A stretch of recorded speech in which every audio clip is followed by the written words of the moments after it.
Hello dear community and very welcome into our live stream. We're in the Austrian National Library at the event Darwin and Marie about female leadership, and we have three fantastic speakers with us. Thank you guys that you took time for us before the event starts. Let me introduce you. Anna Radulovsky, founder of Coding Girls. Anna, welcome to our live stream. Thank you. Thanks for having me.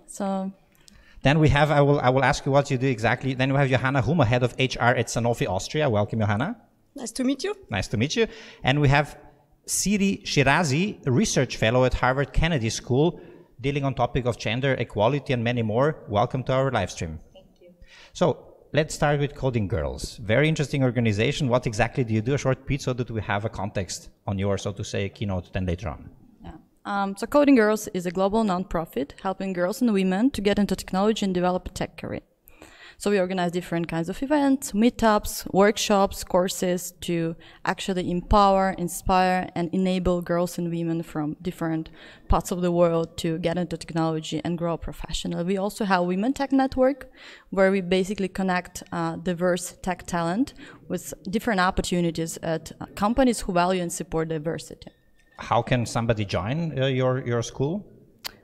Coding Girls. Coding Girls, yes. Well, you become a member. Like, okay. Go check out our website and like see it's free for members.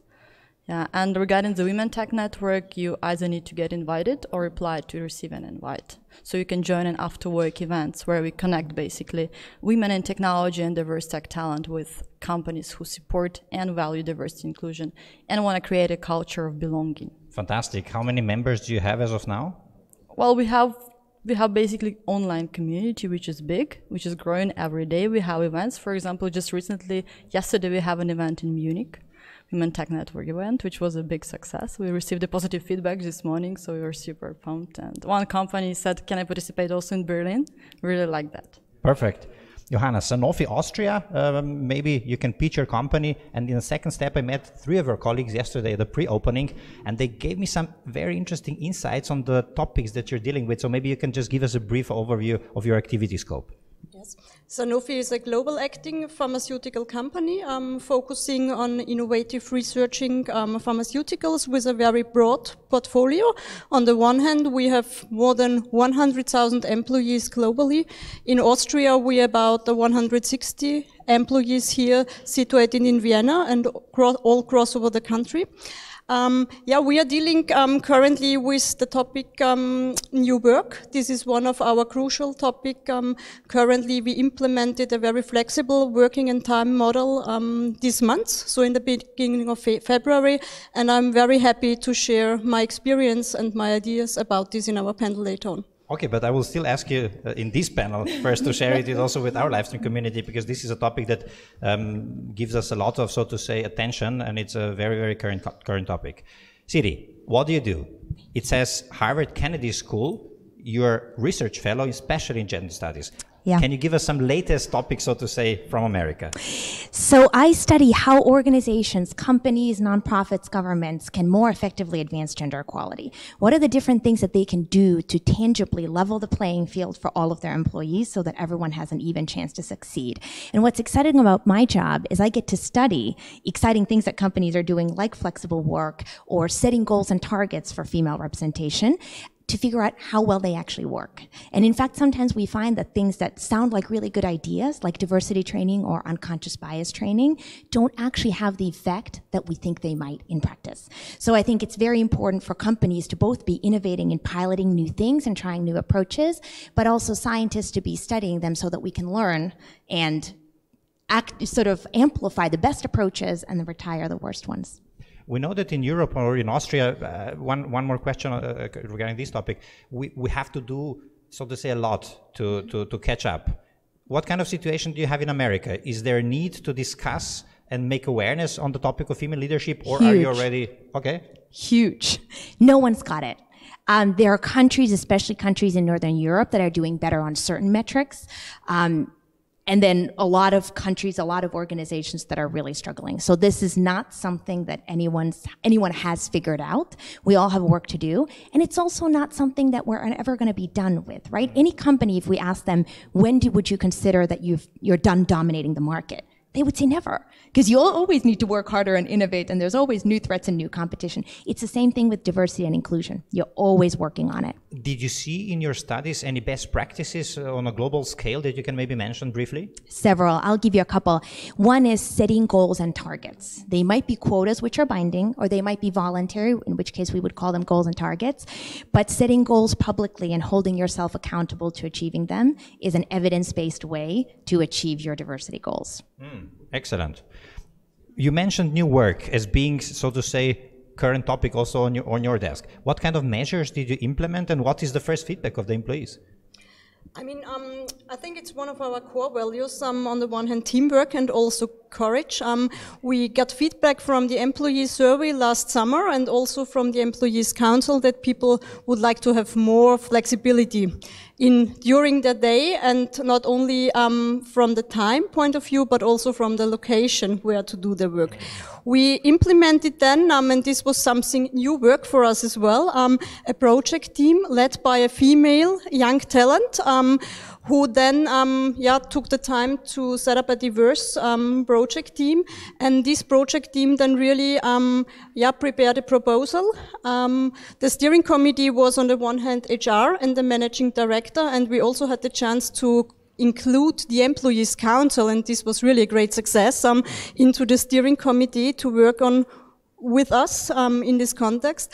The proposal then was prepared and approved by the steering committee, and then we did so-called sounding boards. So the idea was really to engage all our employees into the proposal so that everyone has the chance to be heard and could give the opinion, what is needed and what is perhaps not needed, what is not the idea behind.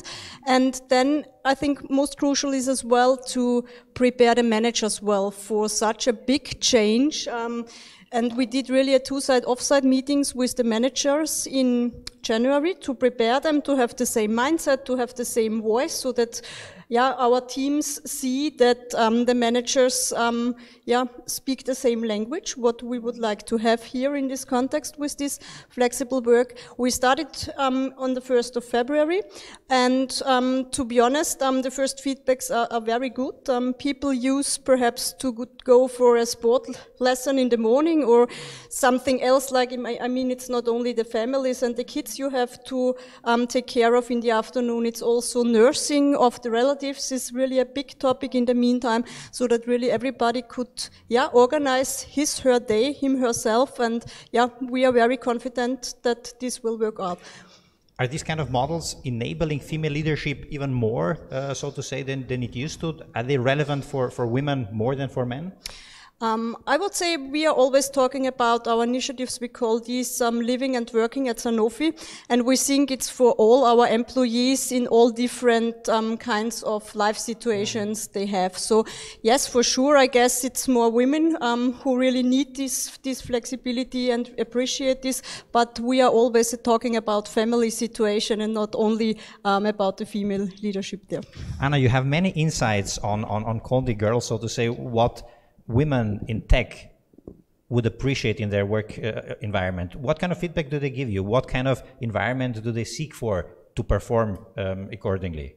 Yeah, I mean, first of all, supportive and friendly environment where they can freely express their minds, where they are listened to and heard, where the ideas that they suggest can be at least considered, where they can get promoted potentially and grow professionally, flexible working hours, and also what you shared, that to have more flexibility and to combine, to take care, of parents if needed, or children, and both. I mean, it counts for both genders, of course, because we see more and more.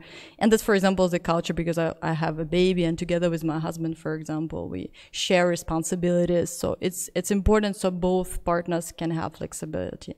But women especially when they go on a maternity leave, can they work a couple of days from home? Can they work from home later stage? How flexible it is? So all different things that matter really for women. And I guess, Siri, it also solves, so to say, a big problem of finding the right employees when you can activate such big amount of bright women who have their ability, so to say, to work in circumstances that fit their private situation. Yeah, but Anna highlights an important point, which is recruitment has been a huge focus for tech recently. This idea of just bringing the diverse talent in the door, that's just one half of the coin. The other half is how do you treat them while they're in-house? Exactly. If you don't have an inclusive culture, a supportive environment, policies that actually give equal opportunity to everybody, this diverse talent, whether it's women or racial or ethnic minorities or people with disabilities, they're not going to stay because they don't feel valued. How do you integrate that, right? How do you create the culture where they can flourish, where they can grow? How, so it's not just about attracting, it's about retaining the talent so they can become really successful professionally and bring innovation to the company who's hired them. And I guess the point that you made in your first answer is set KPIs and, so to say, try to achieve them. Yes, and push the responsibility for achieving the KPIs and the goals through the entire organization. HR can't do it alone.